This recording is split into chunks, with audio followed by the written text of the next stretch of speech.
So more information has actually made it worse for us. Well, why? Because what we're doing, the information doesn't change anybody. And what's happening is that the modern world is more interested in the dollar than they are in health, producing things. And what we're doing is actually killing ourselves faster while we claim to understand and be able to solve the problem, but we're not solving anything. I had read an interesting article. I deal with teenagers for years, and so I got this National Geographic magazine. I still have it at home. I wish I had brought it.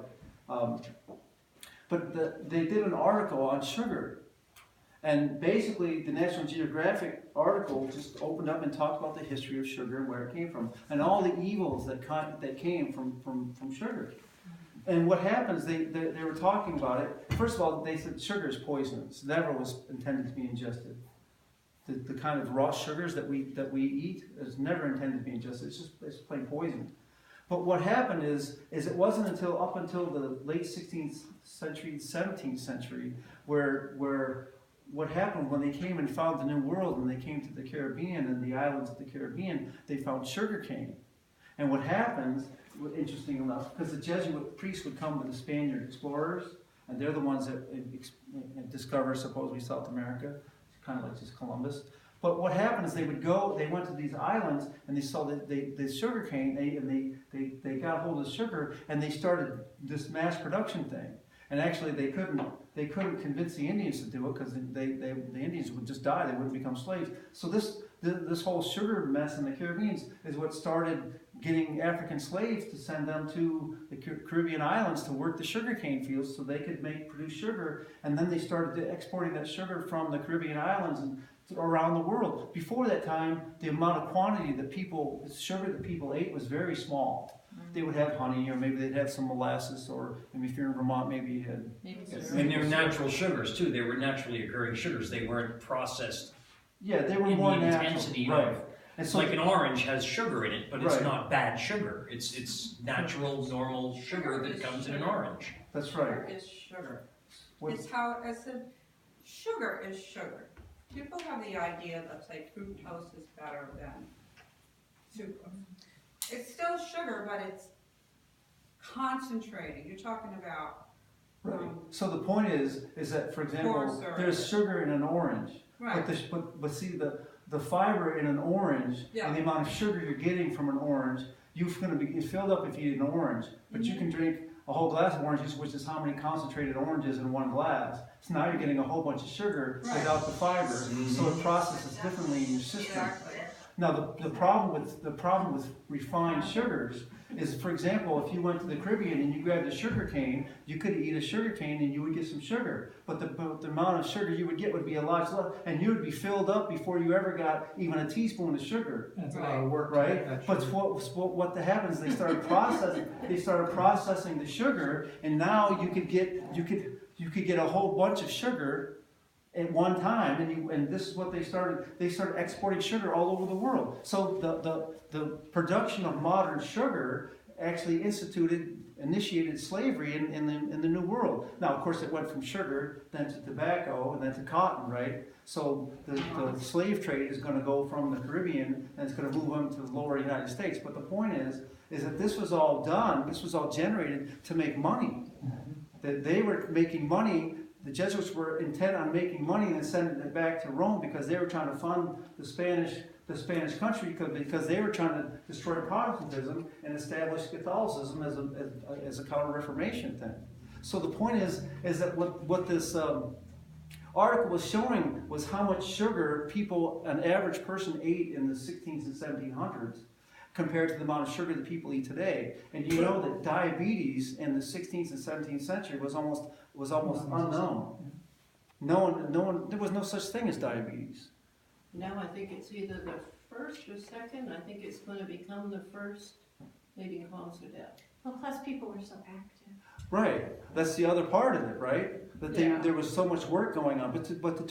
So the idea here is that when they started mass producing the sugar and then started exporting, then they showed the diseases, how the disease rate started increasing and how the intake of sugar started increasing. It was amazing. It was just, and it's just history. This is National Geographic. This is not a religious magazine. They have no bones to pick. They're just telling you the facts that they've seen.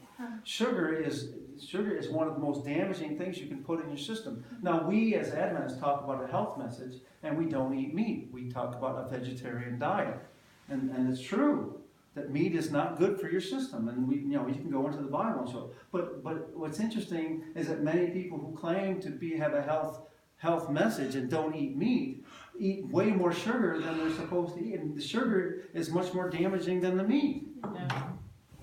So just because you don't eat meat doesn't mean you have a healthy diet, Not at all. right? So what's happened to the health message is it's been twisted to mean something it doesn't mean, when what should be happening is not happening.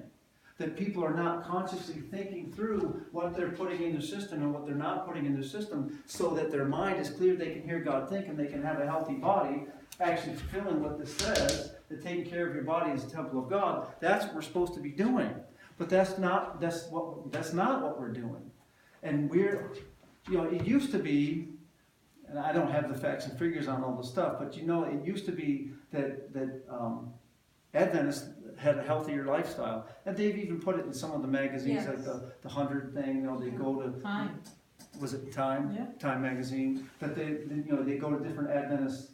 It's called a blue zone. Is it People blue that zone? live. Yeah, and so you have lots of people living to 100, and then what they find out is that they have a healthy lifestyle. They walk, and they drink lots of water, they're healthy, they don't eat meat, they don't eat a whole lot of sugar, right?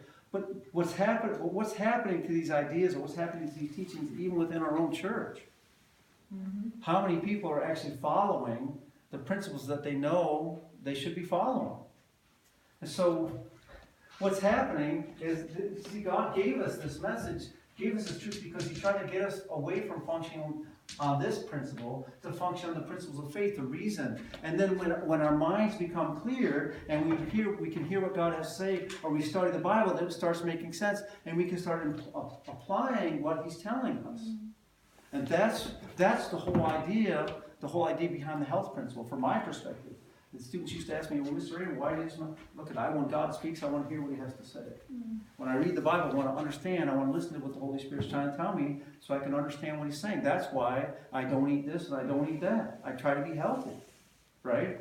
I mean, that's the whole point of health, right? To function by principles, so we can hear God speak and glorify God. It doesn't, 1 Corinthians 10 tells us, whatever you eat, whatever you drink, whatever you do all to the glory of God, right? So everything that passes in or passes out of our system is supposed to be measured or examined by the principles of God, not by how it tastes or how it feels. So that's why Daniel and his friends ate Right. pulse instead of the king's That's food. right. And then why is that in Daniel? To show us. Because Daniel is actually a book about what? Prophecy. It's about the end of the world. It's about the culmination of all things. And one of the things that Satan was going to try to do to deter God's people so they couldn't hear God's voice and they wouldn't walk or follow Him, one of the things Satan was going to do is try to tempt them to defile their body temple, so they can't hear, they can't understand. And Daniel and his friends, they refuse to eat the king's food. They refuse to eat the worldly food. And what does it say? It Look says 10 the times Bible better. says that they tested 10 times smarter. They were than 10 the times others. wiser than any of the magicians, the astrologers, the enchanters. Why are they 10 times wiser? Oh, because God waved the magic wand and made them smarter. No, that's not how it works. Cleaner vessels. They abided by healthful principles, and they reaped the benefits of those health principles. Cause and effect works for good or bad. That's right. And that story is in Daniel on purpose, because this is the initiation. If you don't, and this is what's going on in Daniel 1, there's a little test, right, for 10 days. Yeah. But there's a big test at the end of the 3.5 years, right? Yeah.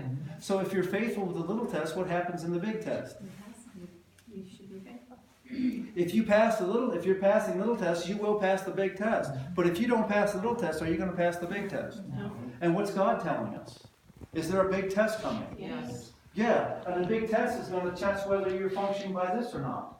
But if I'm making choices to function by this with little things, and I'm not passing tests, am I going to pass the big test? So you circle right there with the arrows, about thoughts become actions, and actions become Yeah, addictions, and around we go. that's right. We're sitting there, we're going, well, when it comes the right time, then I'll do it. No, you won't, because you're gonna be so wound up in that habit, you can't get free from it. Right, once you enslave yourself, you can't set yourself free, No, right? So, oh, I'll do this for now, but later I'll change. No, excuse me, No, you no, cannot no. change yourself. once you get yourself addicted, God's the one that has to set you free. Well, and the truth is that you have to want to be free, Yeah. right? Now, if you wanna stay in that addiction, he'll let you stay there, because it's your choice. It's So- your choice. So the Bible is clear, and by the way, this is why, Mrs. White talks about these things, and she wrote so much about this stuff. Because in her day, no one understood any of these things. I mean, she was years ahead. She talked about cancer before the medical field even knew anything about cancer. She's the one that was talking about the negative effects of tobacco when they didn't even know the negative effects of tobacco. Back in her day, when you drink Coca-Cola, it literally had cocaine in it. She was telling people not to drink that stuff, right? Because she knew that it wasn't good for you. Now, how did she know? She only had a third grade education, right? And she herself struggled with this idea of not eating meat. She grew up eating meat. That was her whole life. So when God gave her this instruction about not eating meat, well, she had a real struggle with that, She did. right? So, I mean, you're talking people who eat meat almost every meal. And she was trying to make changes. You and I know how hard it is to change habits that are formed, right? Well, a year ago, I used to eat meat 3 times a day. Right. So the idea is the health principles that were given to us as a people were given to us to prepare us for the end that's coming upon us, the big test that's coming upon us, just like Daniel and his friends. And the thing is if we keep making excuses to not implement what we know, what happens when the end comes? What's going to happen? You're going to be prepared for it. You're not going to pass the test. You're going to be one of the virgins without the oil. Right. You're going to be one of the Hebrew people in Babylon who are bowing down. Right? Why is it only Shadrach, Meshach, and Abednego not bowing down? You mean there's only 3 people that went from Jerusalem to Babylon? No. No. Why is there only 3 standing? Well, where are the other ones? Well, they're bowing down. Well, why are they bowing down? Because they ate the king's Because they caved in with the little thing, so when the big thing comes, they cave in. You cave in with the little things, you're gonna cave in with the big ones too. So this is the importance. See, and this is what really the rubber meets the road about making these decisions, right? About do I function based on how it feels, or do I function by principle? That's the question. And I'm supposed to be discerning all things and making decisions based on that principle. For the littlest things, right? Jesus said, if you're faithful in little things, I'll make you ruler over the greater, the many things. If I'm not faithful in little things, can He give me greater responsibility? So this principle, this is where the principle, and it's strange, a lot of things I share, people get all excited about what I share, but people don't get all excited when I share this one. Something about this doesn't get them all excited. It makes sense though. I never looked at the manna as a part of cleansing. Oh yeah. Yeah, but that makes total sense. Oh, God knows exactly what He's doing, right? Yeah. He knows. And does that mean that God only wanted them to eat bread the rest of their life? No. No. Anybody that goes through a cleansing process or trying to stop a habit knows that what you need to do is you need to stop doing it, period. And then you need to fill the negative. Remember, you fill the negative with something positive, but it's neutral in terms of its effect on the body. And then once you become stable, once you break yourself from that habit, then you get control. Now you can start bringing things back into your lifestyle or diet, but now you have control over your mind to make reason. We're not saying that having a dessert is evil. You never eat a dessert. No, but the point is that you do everything within reason. It makes sense. And you begin to understand how your body works and what these things do to you, and you can start making wise decisions. The Bible doesn't tell you what to eat and what not to eat in terms of how much or whatever, right? There's certain things it says don't eat, but when it comes to food, it doesn't tell you how much to eat or not to eat. It tells you don't be drunk.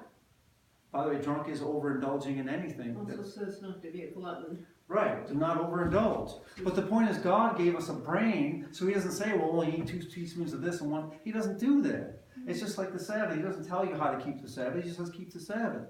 You have a brain. reason it through, and then function, right? So that's what he intends for us to do. But if I'm poisoning my mind so I can't think, then I'm not going to think clearly and I'm not going to make wise decisions. But if I cleanse my mind, if I cleanse my body, my mind, and then I actually prayerfully start asking God, okay, what should I do about this? Well, what about this? Is he going to give you an answer? Mm-hmm. Doesn't James say if anyone lacks wisdom, then Ask. ask God, and he does what? Gives liberally. He gives liberally without finding fault. There's no condemnation behind it. So you have a question about something, you talk to God. He'll show you the answer. There is also scientific evidence proving that fasting starts repairing the body. That's right. That's true. I mean, When I think about on my own personal level, like you helped me deal with a crisis like last winter going into last spring. And I was a mess. And that wasn't even an emergency. It was just a controversy, you know? And then, like, lately, remember that encounter with the logging truck? The differences between the way my mind functioned in those two things were totally opposite. I mean, one, I was an emotional mess.